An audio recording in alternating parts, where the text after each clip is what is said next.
Tonight on Currents News, a principal and a provider, a Catholic educator taking action and taking to the supermarkets, delivering groceries in one of New York's hardest hit neighborhoods. Soon, all of this food will be in the hands of Catholic students in Corona, Queens, and it's all thanks to the staff at their Catholic Academy. I'm Emily Druby, and that's coming up. Millions of Americans are worried about keeping their homes. Tempers flare at a virtual hearing on saving the economy. And should President Trump be taking hydroxychloroquine? He thinks so. Tonight we asked the doctor if that's a good idea. This man was given another chance at life. His strong Catholic faith helped him through COVID-19. Now he's on a mission to repay God's good graces. Turn it over to him and say, God, this is, whatever it is that you want me to do here, I'm ready to do. Plus, Maryknoll Missionaries. They've survived some of the most dangerous places in the world, only for some to fall to the virus back in New York. The news starts right now.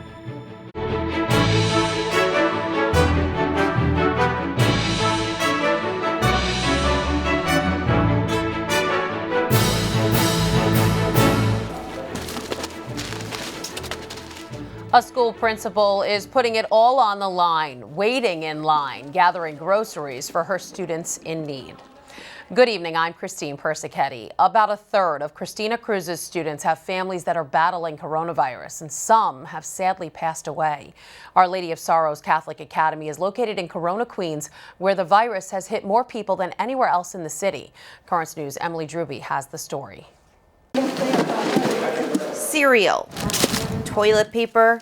How many noodles are we giving? Two. Noodles. Donations all going to the homes of Catholic Academy families, help all coming from the staff. A lot of our families are struggling. We got hit really hard with the virus. Our Lady of Sorrows Catholic Academy, located in Corona, Queens, one of the neighborhoods hit hardest by the coronavirus. City data shows about 49% of people tested positive in that neighborhood zip code, the largest number anywhere in New York. Many of the surrounding neighborhoods have high numbers too. The school has at least 90 students and family members who've come down with the disease. It's also been a disease financially. At least 70% of their families have lost at least some part of their incomes. In times of crisis, I would hope and pray that someone would step up to the plate. It's paying it forward, giving without asking for anything in return. So, led by Principal Christina CRUZ, they did step up to the plate, organizing a food drive. CRUZ using her teachers to reach out. She told us to check if anybody has a need, so we went to them privately. And they let us know what was going on and that they did have the need, which is hard. A lot of people, they have such pride, but we have to help each other. The school accepting donations through a crowdfunding site and from individual donors up to twice a week. Her staff risking their own health to come build and deliver these boxes of food and other essential products to their students. It's very personal to us right now. It's helping this community, which is our community. But it's more than just a box of food. It's hope. It's a sense of community. It's love. Feeling so happy because I see them so happy and say, oh, thank you. Since March, they've handed out hundreds of these boxes, and they tell us they'll continue as long as there's a need. In Manhattan, Emily Druby, Currents News. Back to you, Christine. What a great group of people. Emily, you said they've been coming together twice a week to pack and distribute the boxes? Yes, Christine, the principal really got the ball rolling on this, but teachers, board members, and even family members of people who work for the school have been coming out to support the effort. It really shows it's not just charity, it's really a mission. Christine? All right, Emily, thank you so much. He was once a professional athlete, but now Dan Venezia's job is spreading the word of God. The Brooklyn-born MLB player knows firsthand that the coronavirus doesn't discriminate and that the power of prayer knows no bounds. Currents News' Jessica Easthope has his survivor's story and what he plans to do with this second chance at life. Dan Venezia's not what you picture when you think of someone who could fall victim to coronavirus. He's strong, in shape, and a former professional athlete. Now is really considered a power hitter. But none of that mattered when Dan contracted COVID-19 last month and was being wheeled into the emergency room gasping for air. The aches and pains, I had a 103 fever, a dry cough, and I knew I had just shortness of breath. Pleading with God, Dan made a promise in his darkest hour. I want to be able to help more. I want to be able to give more. I want to be able to shine your light on the darkness. It would be his mission to spread a message of hope and faith if he made it out. To be able to share this story in an effort to help others, not only who are struggling with the disease, but to inspire others to be closer to God. Dan's faith has always been strong. Growing up in a Catholic family in Brooklyn, attending Our Lady of Angels, he credits his mother with building his religious foundation. That foundation carried him to see his dreams come true. And that is ripped on the left field. 3 seasons with the Minnesota Twins. Now, Dan's getting back to his roots during recovery. Though he says his background as a personal trainer and former pro athlete, as well as hydroxychloroquine, played a role in overcoming the virus, it was his faith and the power of prayer that pulled him through. When you put it all in God's hands, you give him every victory, you give him every defeat. Now he's living his promise to God. Dan has done countless TV and radio interviews, promoted his message on Instagram, and is even writing a book about his experience with COVID-19 and his faith. You're the ones that are inspiring me. He's calling people to be proud of their belief in Christ and, most importantly, come back to the church. I am out there shining the light that the church is a beacon of hope, especially during a pandemic like this. He told God he wasn't done shining his light on the darkness. He brings some others home to know Christ in a more personal way. Now, his work is just beginning. Jessica Easthope, Currents News. Good news tonight. Jaden Hardawar is getting better after his bout with that mysterious illness probably linked to COVID-19. We first told you about the 8-year-old when he got out of the hospital last Wednesday. He was near death after going into cardiac arrest at his home. His life was saved by his brother, who performed CPR, a skill he learned as a Boy Scout at Holy Name Jesus Church in Richmond Hill, Queens. And when Jaden first got home, he couldn't walk, but now his dad says he's getting better. Yesterday, Jaden was able to get up on his own, use the restroom. He's also able to bring out more words strongly. Roop says his son doesn't remember much of what happened the day he went into cardiac arrest, but Jaden is gaining back his strength, and that's all that matters. The pandemic is claiming a tradition in the Diocese of Brooklyn, Memorial Day field masses. With New York City on lockdown, the services held at Catholic cemeteries to honor the dead are off this year. The change is in accordance with public health and safety guidelines. Instead, the auxiliary bishops of the diocese will celebrate Mass privately for the souls interred in the cemeteries. Public masses are not being celebrated in the Diocese of Brooklyn right now. Instead, Net TV is airing the liturgy in 8 languages. Here's the schedule of live masses for this Thursday, the Ascension of the Lord. 8 a.m. Korean, 9 Creole, 10 Italian, 11 English, 12 Polish, 1:30 p.m. Spanish, 3 Mandarin, and 4 p.m. Igbo. Net TV is New York's Catholic station, and you can find it on Verizon's Fios Channel 48, on Optimum's Channel 30, and on Spectrum's Channel 97. The Mass schedule is online at netny.tv. We now know when Father Kevin Sweeney will be installed as the Bishop of Paterson, New Jersey. Right now, Father Sweeney is the pastor of St. Michael's Parish in Sunset Park. Pope Francis selected him for the new assignment about a month ago. The pandemic put a hold on his installation. It's now scheduled for July 1st. Newark Cardinal Joseph Tobin will ordain him, with Brooklyn's Bishop Nicholas DiMarzio serving as one of the co-consecrating bishops. There's a lot more news headed your way. Fireworks on Capitol Hill as a hearing on the U.S. economy got underway. Plus, how the Maryknoll religious community is relying on their faith after losing several members to the coronavirus. And the doctor weighs in on President Trump's decision to take hydroxychloroquine to prevent the virus. Now you can help us put your faith in the news. The next time you capture a newsworthy event, send us your pictures or video. It's easy. Go to netny.tv/send us, and you may see your submission on Currents News.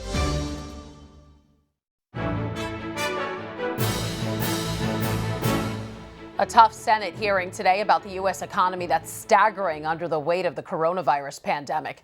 The Treasury Secretary warning lawmakers the damage could be permanent if lockdowns continue. Karen Kafa has the story from Washington. A dire warning about the state of the coronavirus economy. There is the risk of permanent damage. For the first time, Treasury Secretary Steven Mnuchin and Federal Reserve Chairman Jerome Powell faced questions from lawmakers on the rocky rollout of the CARES Act, the historic $2.2 trillion emergency relief package. These programs are making a major positive impact on people's lives. That's really at times heated hearing highlighted the delicate balance between the health of Americans and the health of the economy. It is so important to begin bringing people back to work in a safe way. How many workers should give their lives to increase the GDP or the Dow Jones by 1,000 points? You know, workers should give their lives to do that, Mr. Senator, and I think your characterization is unfair. The meeting comes after the Congressional Oversight Commission found the Treasury Department has so far spent little of the $500 billion appropriated for lending money to businesses and to state and local governments. Powell and Mnuchin pledged to launch the Main Street Lending Program, aimed at extending billions of dollars to small and mid-sized businesses by the end of the month. Still, the Fed chairman wonders if more needs to be done. This is the biggest response by Congress ever and the fastest and the biggest from us. And still, this is the biggest shock we've seen in living memory. And the question looms in the air of, is it enough? In Washington, Karen Kafa, Currents News. More than 35 million Americans are out of work, and a lot of them are having trouble making their mortgage payments. More than 4 million homeowners are asking for relief right now. Over 8% of all mortgages are in forbearance plans, meaning borrowers can either skip or make reduced payments. According to the Mortgage Bankers Association, the requests for payment relief are at a record high. Here are some more headlines. Some New York hospitals will start allowing visits to COVID-19 patients. The hospitals include Maimonides Medical Center and Coney Island Hospital in Brooklyn, along with Mount Sinai in Queens. The United States-Canada border is remaining closed for at least another month. The two countries reached a deal to extend the shutdown that was set to expire on Thursday. The Republican convention scheduled for the end of August in North Carolina will have people present. Party bosses are rejecting the idea of holding a virtual presidential nominating event. Religious communities have been hard hit by this virus, especially the Maryknoll community in Westchester County, New York, where 3 nuns and 10 priests have died. Joining us now is Father Raymond Finch, the Superior General of Fathers and Brothers at Maryknoll. And Father, the Maryknoll community has lived such incredible lives of faith, missionaries who've done so much good in the world. What can you tell us about the religious nuns and priests who survived so much in their lives only to pass from coronavirus? For over 100 years, we've been going out to Asia, Africa, and Latin America. The sisters who died had previously worked in Latin America and in Asia, and the priests who died had previously worked in Latin America, Asia, and Africa. Wow. We're just grateful for their lives and the service they've given around the world. Absolutely. Why do you think this virus hit Maryknoll so hard? Is there anything that could have been done differently to prevent this horrific outcome? As soon as the virus became a problem in the New York area, we were very careful about closing our doors, about prohibiting visitors. We were very careful about people separating and being in quarantine and isolation. So with the help of our healthcare staff, we did everything possible. And I think if we had not, it would have been a lot worse. Right. We have over 120 people living in this building. So right now, we are very lucky. There were fewer cases, and we've already had 15 people who've recovered. Wow. I was just going to ask you that. Is the virus dying down at all? Are people okay now? It's dying down. Unfortunately, there are still a few cases of people who are struggling against it. But in fact, they're holding their own, and their situation is improving each day.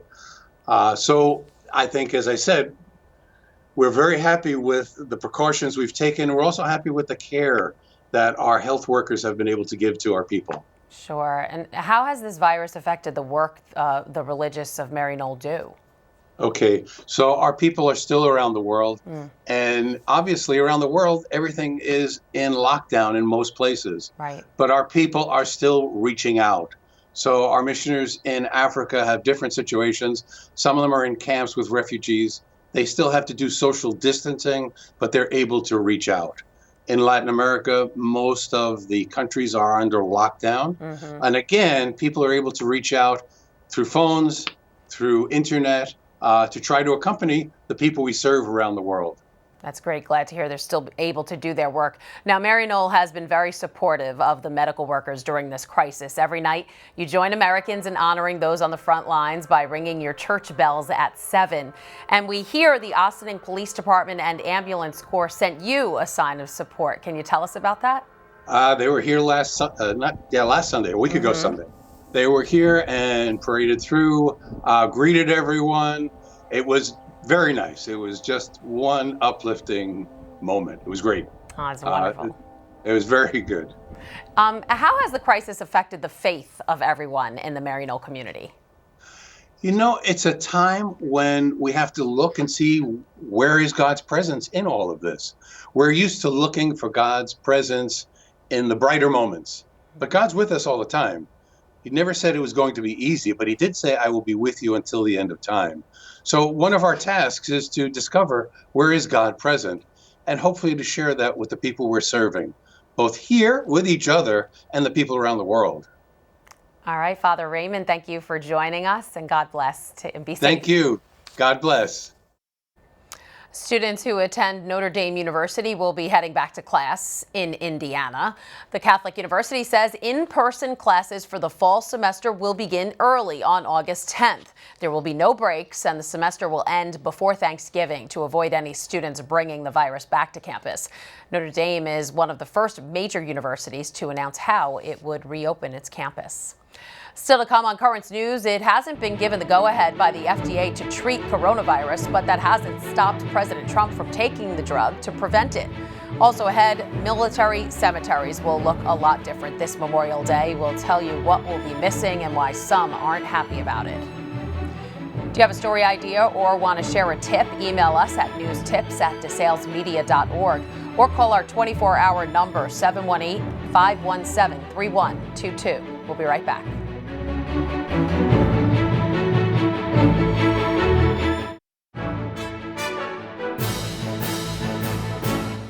There's a lot of reaction to President Trump's revelation that he's taking hydroxychloroquine as a preventative step against the coronavirus. The frontline workers, many are taking it. I happen to be taking it. Hydroxychloroquine? I'm taking it, hydroxychloroquine. Right now, yeah.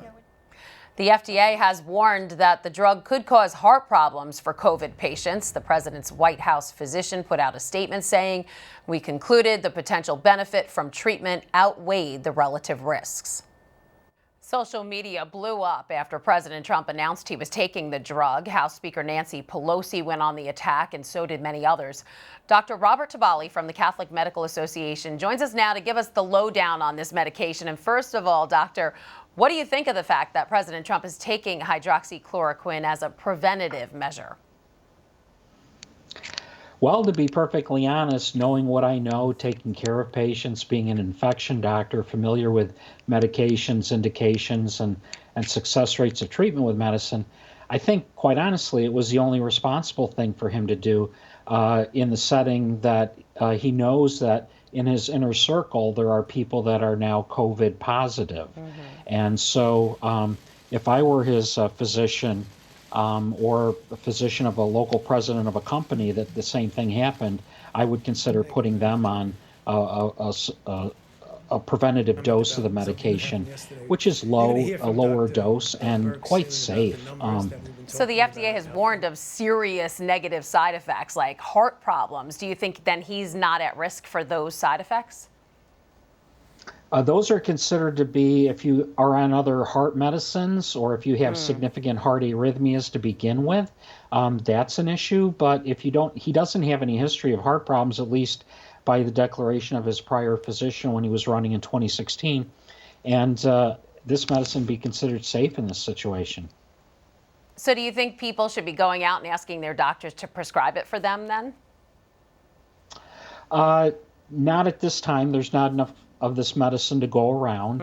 But as you see what he did today, the announcement about having native manufacture of this medication in the United States. This is considered to be one of the safest and most effective medications by the World Health Organization. One of the medicines that's very important to preserve for all humanity because of its efficacy, its effectiveness, its low side effect potential, and its low cost. Then why do you think there's so much pushback? There's so many studies that'll say, no, don't use this, it doesn't work, it's more harmful than it is good for patients for COVID. There's really no basis for everyone's getting so hot about this, except if it's a political advantage, a wedge issue. I mean, medication, when you remember with anthrax, everybody was talking about ciprofloxacin, Cipro. Cipro's far more dangerous than this medicine as far as a problem with your heart, and it can cause kidney failure and it can cause coma-like states in elderly, but yet it's given out commonly even today for urinary tract infections. All right, Dr. TIBALLI, thanks for making this special appearance today. We'll see you Friday for our Ask the Doctor segment. Thank you very much. When he's here on Friday, Dr. TIBALLI will answer your questions about the coronavirus, so send them to askthedoctor@desalesmedia.org. Again, the email is askthedoctor@desalesmedia.org. Pope Francis says the coronavirus has highlighted the importance of caring for our common home. This as he inaugurated Laudato Si Week at the Vatican, celebrating the 5th anniversary of the publication of his encyclical on the environment. It begins a year-long celebration of the document, which the pontiff hopes will urge people around the world to take care of God's creation. And finally tonight, across the country, ceremonies honoring our troops on Memorial Day are getting canceled. Volunteers are even being forbidden from placing flags on their grave sites. While many understand the safety concerns, that doesn't mean they agree with it. Ben Wagner has that story. Each Memorial Day, American flags line the gravestones at Wood National Cemetery, rows and rows of them, honoring the men and women who gave their lives for this country. This year, though, will be different. I would be there putting flags up. If it weren't for a bad leg, Stanley Larson would be. He's a Korean War veteran, upset with the decision not to allow volunteers to place flags in national cemeteries. To me, it's just not proper. The National Cemetery Administration said it made the difficult decision not to hold Memorial Day events, which includes placing flags at grave sites, saying in part, quote, "These activities attract thousands of volunteers annually. Limiting the number of volunteers is not practical." Ready? Fire! The Memorial Day ceremony at the cemetery has also been canceled. We don't forget the nurses and the doctors for the great job they're doing. We don't forget the policemen that are doing a good job. Why do we forget our fallen heroes? While there won't be traditional Memorial Day events this year, Larson still plans to take his '65 Mustang to salute those who live on as memories to their loved ones. A lot of these men died and gave their life with that flag in their hand, and I just feel that I just feel it's not appropriate to do. That was Ben Wagner reporting. Even Arlington National Cemetery will remain closed to the general public on Memorial Day. Only family pass holders will be allowed inside. And that is Currents News. I'm Christine Persichetti. Thank you for joining us because we are putting your faith in the news. Hope to see you again next time.